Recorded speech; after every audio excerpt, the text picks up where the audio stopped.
அடுத்ததாக நூல் அறிமுக உரை நம்முடைய தாருல் இக்லாஸ் சித்திகியாவின் பேராசிரியர் பெருந்தகை ஷேக் இஸ்மாயில் உஸ்தாத் அவர்கள் 2 நூல்கள் இந்த விழாவிலே சபையிலே வெளியிட இருக்கிறார்கள். அதனுடைய ஒரு சிறு அறிமுகத்தோடு இன்ஷா அல்லாஹ் நூல் வெளியிடப்படும்.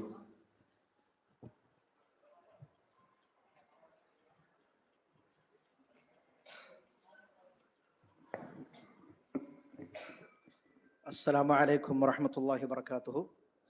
بسم الله الرحمن الرحيم. الحمد لله نحمده ونستعينه ونستغفره ونؤمن بالله ونتوكل عليه. نعوذ بالله من شرور أنفسنا ومن سيئات أعمالنا.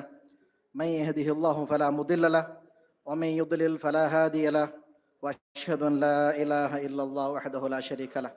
أما بعد، قال الله تعالى في القرآن الكريم: அலா பிதிக்ரில்லாஹி தத்மஇன்னுல் குலூப். கண்ணியமான உலமா பெருமக்களே, சான்றோர்களே, சகோதர சகோதரிகளே, அல்லாஹ் நம் அனைவருக்கும் அருள் புரிவானாக. கண்ணியமானவர்களே, இன்றைய மனிதன் பழைய விஷயங்களில் முன்னேறி கொண்டிருக்கின்றான், முன்னேற்றத்தை நோக்கி நகர்ந்து கொண்டிருக்கின்றான். அறிவு வளர்ந்து கொண்டிருக்கிறது, வசதிகள் பெருகி கொண்டிருக்கின்றன. ஆனால் ஒரு முக்கியமான விஷயம் மட்டும் மெதுவாக குறைந்து கொண்டே செல்கிறது. அது உள்ளத்தில் இருக்க வேண்டிய அமைதி.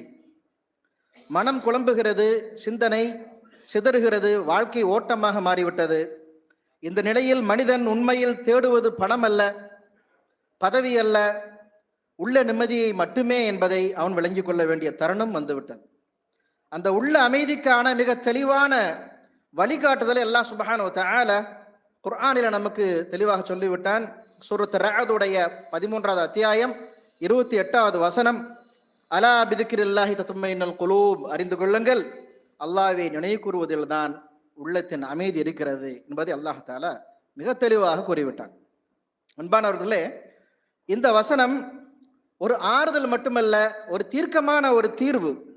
உள்ளம் அமைதி அடைவதற்கு வேண்டுமென்றால் அதன் மையத்தில், அதன் அடிப்படையில் அல்லாஹ்வின் நினைவு இருக்க வேண்டும் என்று அல்லாஹ் தெளிவாக கூறிவிட்டான். இந்த உண்மையை இறைத்தூதர் ஸல்லல்லாஹு அலைஹி வஸல்லம் அவர்களும் மிக வலிமையான உண்மையால் நமக்கு விளக்கி கொடுத்திருக்கிறார்கள். தன் இறைவனை நினைவு கூறுபவனுக்கும் நினைவு கூறாதவனுக்கும் உள்ள வேறுபாடு, உயிர் உள்ளவர்களுக்கும் உயிரற்றவர்களுக்கும் உள்ள வேறுபாடு என்று கூறியிருக்கின்ற சஹீஹ் புகாரியின் அங்கீகாரமான நபிமொழி நமக்கு மேலும் இந்த கருத்தை வலுப்படுத்தும். சற்று யோசித்து பாருங்கள், உயிருள்ள உடலுக்கும் உயிரற்ற உடலுக்கும் உள்ள வேறுபாடு எவ்வளவு பெரியது. அதே போலதான் அல்லாஹ்வை நினைவு கூறும் உள்ளமும் நினைவு கூறாத உள்ளமும் உண்மையில் உயிரற்ற உள்ளமே. அல்லாஹ்வை நினைவு கூறும் உள்ளம்தான் உயிருள்ள உள்ளமாக, அமைதியை பெற்ற உள்ளமாக இருக்கும் என்பதில் எந்த சந்தேகமும் இல்லை. அன்பானவர்களே, இந்த காலகட்டத்தில் நாம் நீண்ட உரைகள் நிகழ்த்தும் அவசியத்தில் இல்லை. ஆனால் சரியான நினைவூட்டுகளின் தேவையில் இருக்கிறோம். ஒரு வரி உள்ளத்தை மாற்ற வேண்டும், ஒரு சிந்தனை வாழ்க்கையை நேராக்க வேண்டும். அந்த தேவையை உணர்ந்து உள்ளங்களை வருடும் நோக்கத்துடன், சிந்தனைகளை வெளிப்பூட்டும் இலக்குடன் உருவானதுதான் இந்த 2 நூல்கள்: மனதை வருடும் வரிகள் மற்றும் சிந்தனையை தூண்டும் நினைவூட்டல்கள். நம்மை அல்லாஹ்விடம் மீண்டும் அமைதியை நமக்கு கொடுப்பதற்காக கொண்டு செல்கின்றது, தௌபாவை நினைவூட்டுகிறது, பொறுமையை கற்றுத்தருகிறது, அல்லாஹ் மீது உள்ள நம்பிக்கையை உள்ளத்தில் விதைக்கிறது. அல்லாஹ் சுப்ஹானஹு வ தஆலா இந்த 2 நூல்களூடாக உம்மத்திற்கு பயனளிப்பானாக. குர்ஆன் சுன்னாவை தெளிவாக ஆதாரத்தோடு சஹாபாக்கள் விளக்கத்தில் அஹ்லு சுன்னத்துல் ஜமாஅத்தின் கொள்கையில் விளங்குவதற்கு தௌஃபீக் செய்வானாக. வாஹிரு தஅவானா அல்ஹம்துலில்லாஹி ரப்பில் ஆலமீன். அஸ்ஸலாமு அலைக்கும் வரஹ்மத்துல்லாஹி வபரகாத்துஹு.